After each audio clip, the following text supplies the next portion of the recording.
So in this episode, I really want to address something that hit me personally, and I've spoken to so many clients and friends about over the years. And it's when there's a big reset, like there's a life challenge, and it can come in all sorts of forms, right? So divorce, having a really bad health scare or situation where you're sort of out of your normal routine for a period of time.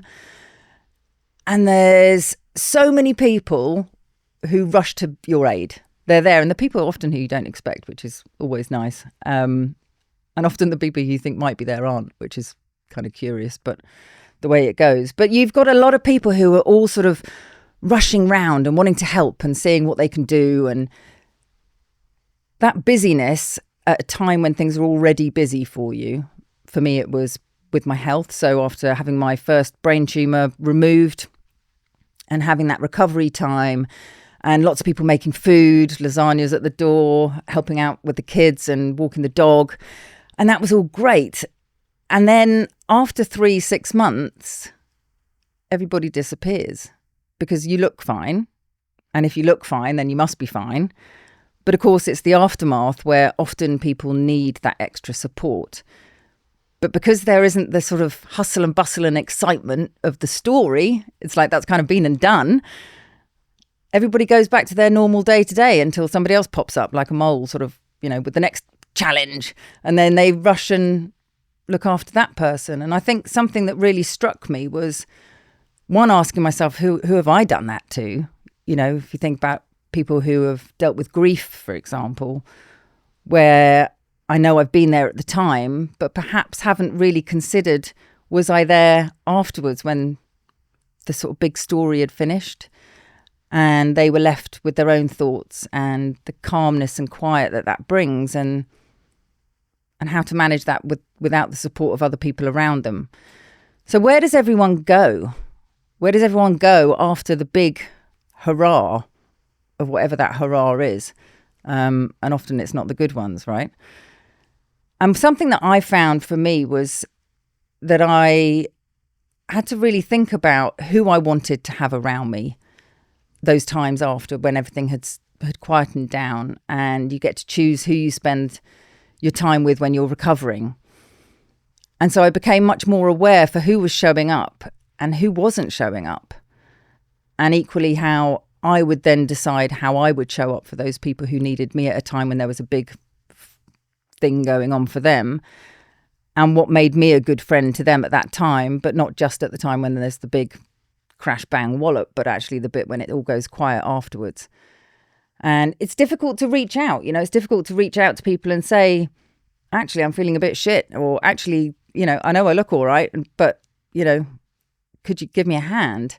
Because if you're an independent, strong woman, you know, you've already got this stuff nailed, and people feel like they don't want to step in. And unless you ask, and you're probably not used to asking, I'm certainly not used to asking, people don't want to tread on your toes because they don't want to imply that you can't cope. You know, so we're all doing this weird dance around what people need and what people don't need at a time when actually we just really need to be really straightforward and just say it like Scandinavians, you know, just say it as it is.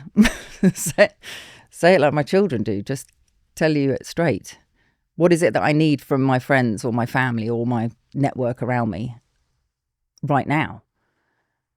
And the answer then is, can they help? And if they can't, that's okay. It's not personal, but at least you've asked them, and then they know how they can respond, which is really helpful in terms of communication, just in any relationship.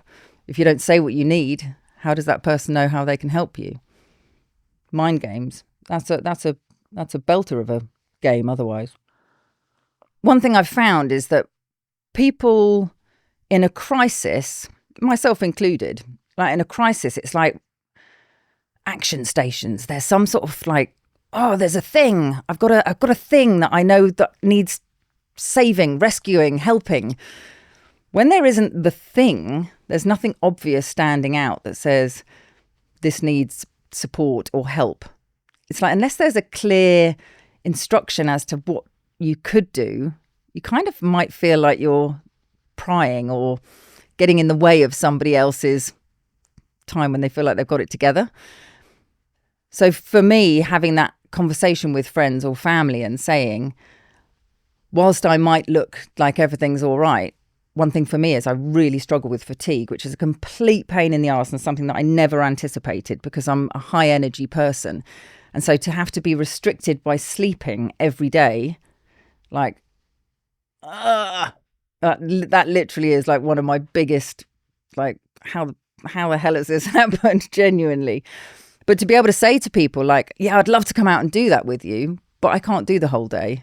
So could we do something else instead? So I'm actually educating, sounds a bit wanky, but educating somebody else who wouldn't otherwise know. I'm not expecting them to read between the lines that there is this inference that they're supposed to understand, when how would they? Because I haven't articulated it to them. So I'm saying to them, oh yeah, I want to go out, I want to see you, I want to do stuff, but I'm going to have to do it slightly differently because the unseen bit that you can't see, the invisible bit that I'm carrying, is the fatigue, which means I'm not going to turn you down, but I'm going to have to shift it a little bit. And then people are fine with it. And then they feel like they can help and you feel supported after the shitstorm has passed. Because it's not just the eye of the storm that needs looking at. It's all the chaos afterwards. And that takes many different shapes and forms. And sometimes you don't know what that's going to look like. Most of the time, these shitstorms are not things that we've done before, you know, unless you're a serial divorcee. And I guess even that every time is different. So I think what I would invite you to do, certainly what's been really useful for me and friends and clients who I've spoken with, is ask people. So if you know somebody who has perhaps lost a friend or family member 6 months or a year ago, 2 years ago, grief comes in waves for forever and a day in different forms. Check in with them. How are you doing? What can I do for you? What would be really helpful for me to get stuck in with? Because most people don't ask. And you might want to think for yourself, what do I need some help with? What am I dealing with from a storm that you've been through? Actually, you want somebody to give you a little hug or listen to you moan. Just ask.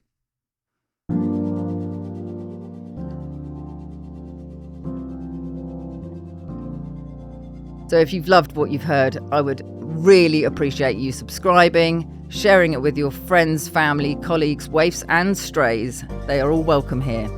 You can click the subscribe button, and in the episode description there is going to be a link where you can get in touch with me, and I'm here for it. So get in touch.